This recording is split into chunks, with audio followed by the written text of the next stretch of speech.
The Jupiter Mark II, a rebuilt heavy battlestar. It's a refit and redesign of the legendary battlestar class. Fucking legendarily awful. The first of the original Jupiters, Galactica, was grounded during the bombardment of Caprica City. The damage sustained during the emergency jump was repaired, including improvements to the hull and armaments array. Yeah, they did the emergency jump. Ended up at the bottom of the sea. It sounds like they did an emergency jump into the atmosphere and then crash into the ocean, a la that one episode in the series where Adama did the Adama maneuver. The damage sustained to the jump was repaired, including improvements to the hull and armaments array. Ooh, better hull and armor. But due to the clandestine nature of the refit project coupled with the lack of resourcing for the project, the design of the Mark II carries a number of flaws from its predecessor, including limited networks between subsystems and a reduced thrust-to-mass ratio. It's tougher, but still as dumb. Great. But it does have a second slot for an assault raptor, so in terms of longevity, this fleet will fight longer because it doesn't rely on munitions. It's gonna go against, you guessed it, the Kratos carrier. We'll see how it looks compared to its predecessor. Also, game, why can't I name the ship Galactica? Like, I can name the Mercury the Pegasus, but I can't name the Jupiter the Galactica. That bugs me. So, in terms of continuity and lore... What? Fucking what? It's got retractable flight pods. Oh my god. In terms of continuity and lore, this was done to basically make this ship make a bit more sense with what does this do? Okay. Cool. I'm gonna totally hide in that munitions field. They did this to make it look and feel and work more like the Galactica from the TV series. So, we got 140 for front, left, and right armor, 80 for rear armor, 100 for top and bottom. So generally speaking, there's been a bit of an improvement to the rear, top, and bottom armor, but a pretty massive improvement to the left, front, and right armor. This thing confronts its problems head on. Limited thrust to mass ratio. Yeah, it looks like about 20 units. I think it might move a little quicker than the original one. The original one I feel like was only like 18. Anyway, so we'll dive and kind of start pointing left because that thing's gonna launch a bunch of shit at us before too long. Prepare flak ammunition. Time to make a bunch I didn't notice that the flight pods retracted and moved. That's actually really awesome. Fucking game, guys. Anyway, let's look at the max radius range on this thing. 48, largely unchanged from your little sister. Alright, cool, whatever. Dive, go right. Don't forget to send your Vipers to attack.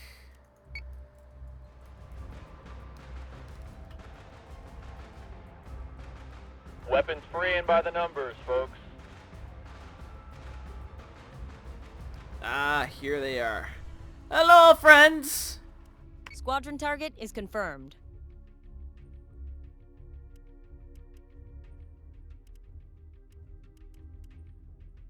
As for turret range, 5,800 meters. Largely the same.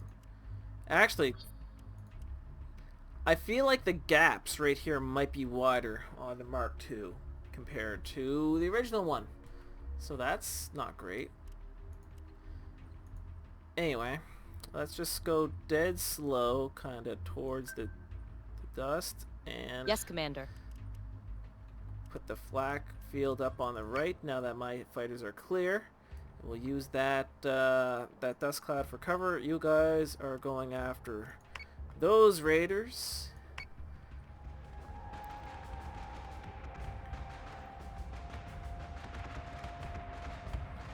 And yeah, just go after those raiders for like a turn or two.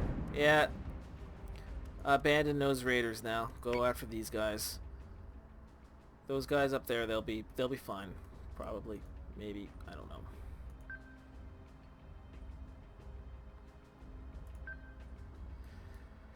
And we play the waiting game. This is Fighter squadron is taking fire. I don't know. Got him. The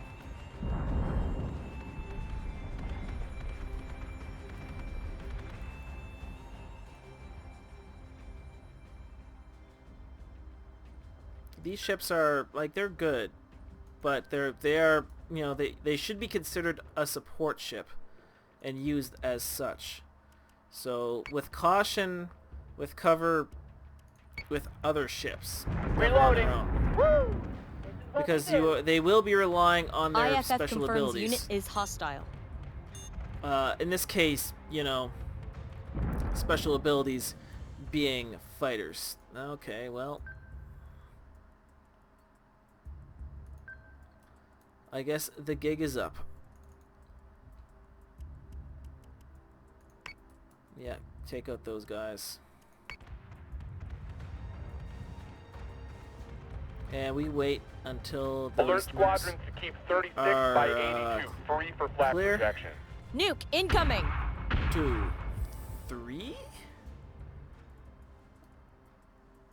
I think there might still be a nuke in here, so we'll just go over here and wait. As for these guys, they got no nukes, no fighters left. Cool. I will wait. Okay, no, I will have been fine. That is good to know. They're giving us a hell of a storm, sir. I'll use this field for cover.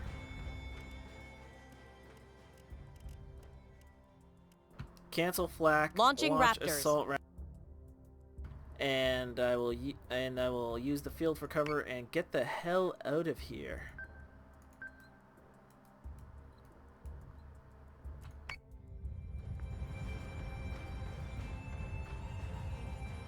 Escort clearance zone is active. We're taking sustained fire. Yes, Commander.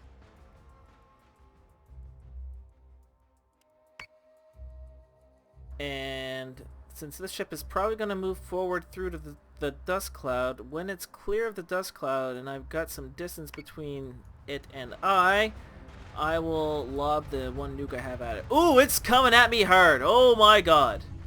Oh god, look at that speed. Got a crazy eye in this bitch. Rear, god damn it.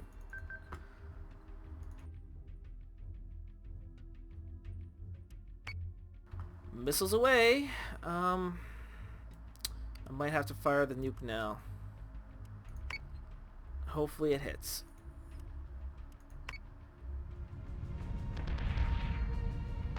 Jupiter is taking damage. I'm gonna have to slug this one out, I guess.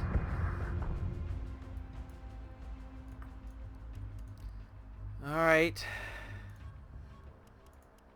If you must come at me, bro.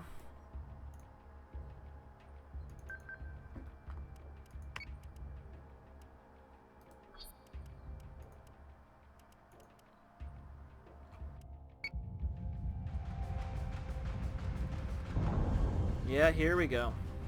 Sustained incoming. Vector 2-3. Jupiter is taking damage. And fire munitions again. We're just gonna have to duke it out, I guess. God damn it. Repair navigation, guys. Because I can't, Yes, sir. I can't run. I'm gonna have to fight. Oh my god, that's brutal. Oh, good lord. The new Jupiter can certainly bring the hurt, and Jupiter is taking damage. the new armor plating make it a whole lot more manageable.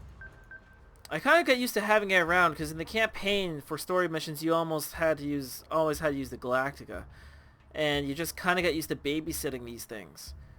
They are pretty tough and pretty durable, like much more than the last one. The last one at this point would have no armor and I'd probably be dead. This one barely broke a sweat taking down this Kratos. That's not too bad. I think, yeah, let's do a replay of this. We'll do a replay for a change. It's still a Battlestar, it's still a support ship, so it's always going to be relying on its munitions and its fighters. Time to make a bunch of mama toasters cry. And you should treat Battlestars as support ships. They should not be operating on their own. They should have an escort. Weapons free and by the numbers, even just folks. fighters staying by. And the thing is, they're so expensive. They're so big, and they're so valuable. Like, you want to protect it because it's a powerful ship, but it's so powerful it needs protection because we prioritized by enemy ships. Ooh, that's a cool shot. I like that. Reloading. Woo! This is what we do.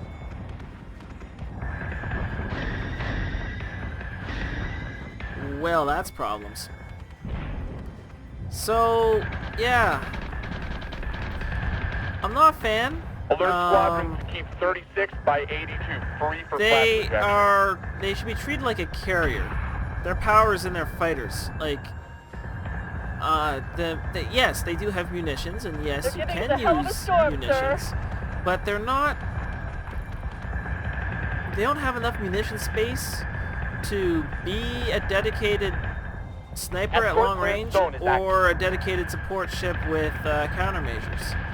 They don't need countermeasures because they do have flak cannons.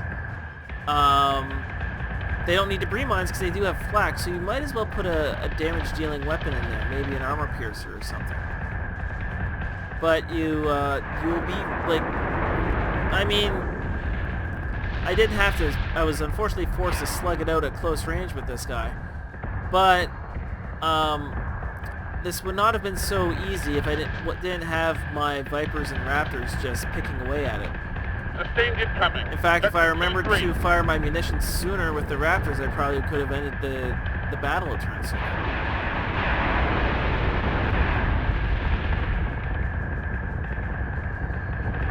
And, I mean, it can bring the hurt. It's got the broadside ability to really bring the hurt. But when you're going up against the Kratos can also really bring the hurt. So,